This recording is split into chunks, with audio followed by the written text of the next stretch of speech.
আসসালামু আলাইকুম সবাইকে। লাইকসেনিতে কিভাবে অ্যাকাউন্ট ক্রিয়েট করবেন, প্রথমে চলে আসবেন www.likeseni.com-এ। তারপর এই রেজিস্টার বা লগ ইন অপশনটাতে ক্লিক করবেন। তারপর আপনাকে এই রেজিস্টার অপশনে ক্লিক করতে হবে যদি আপনি নতুন একটি অ্যাকাউন্ট ক্রিয়েট করতে চান। এখানে আপনার নামটি দিয়ে দিবেন। তারপর আপনি আপনার কান্ট্রি সিলেক্ট করে দিবেন। ইমেল, এখানে আপনি যে ইমেল অ্যাকাউন্টটি দিয়ে লাইকস এনিতে অ্যাকাউন্ট ক্রিয়েট করতে চাচ্ছেন সেই ইমেল অ্যাকাউন্টটি এখানে দিয়ে দিবেন। তারপর আপনার জেন্ডারটি সিলেক্ট করে দিবেন। তারপর এখানে এই অ্যাকাউন্টের জন্য একটি পাসওয়ার্ড দিয়ে দিবেন।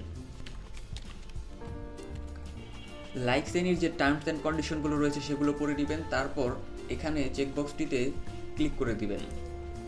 তারপর আমি রেজিস্টারে ক্লিক করব। Account has been created. এখানে আমরা অ্যাকাউন্ট ক্রিয়েট করার সময় যে ইমেলটি দিয়েছিলাম সেই ইমেলটি দিয়ে দিব।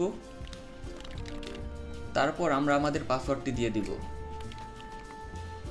তারপর লগ ইনে ক্লিক করব। এখান থেকে আমরা কাল্লুস প্রোফাইল এখানে ক্লিক করব। এখানে আমরা আমাদের অ্যাকাউন্টের সবগুলো ইনফরমেশনই আপডেট করতে পারবো। প্রথমে আমরা আমাদের প্রোফাইল পিকচারটি পরিবর্তন করে নিব।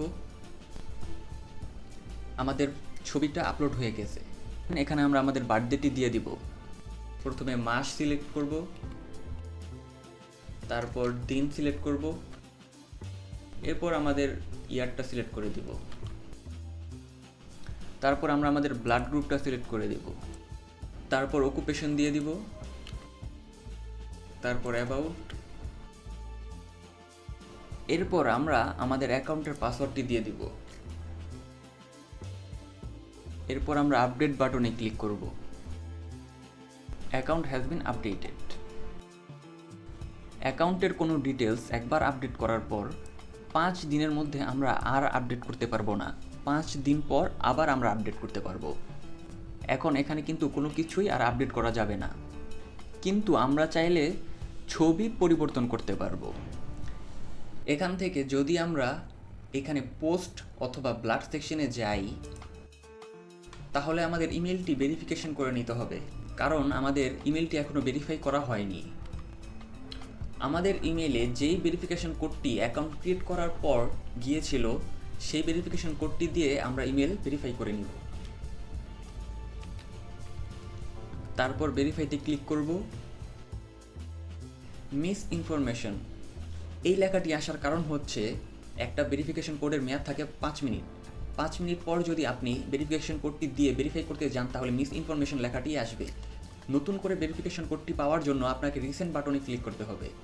আবার যদি এরকম হয় যে আপনার অ্যাকাউন্টে কোনো ইমেইলই যায়নি, তাহলেও আপনি রিসেন্ট বাটনে ক্লিক করবেন যাতে নতুন করে আপনাকে আরেকটি ইমেল পাঠানো হয়। ইমেলটি আমরা ইনবক্স অথবা স্প্যাম ফোল্ডার 2 জায়গাতেই চেক করব। অনেক সময় দেখা যায় ইনবক্সে না যেয়ে স্প্যাম ফোল্ডারে চলে যায় ইমেলটি। আবার আউটলুকের ক্ষেত্রে জাঙ্ক ইমেইলে চলে যায়। আমাদের কোডটি বসিয়ে দিব, তারপর ভেরিফাইতে ক্লিক করব। আমাদের ইমেলটি ভেরিফাই করা হয়ে গেল। ধন্যবাদ সবাইকে। আল্লাহ হাফিজ।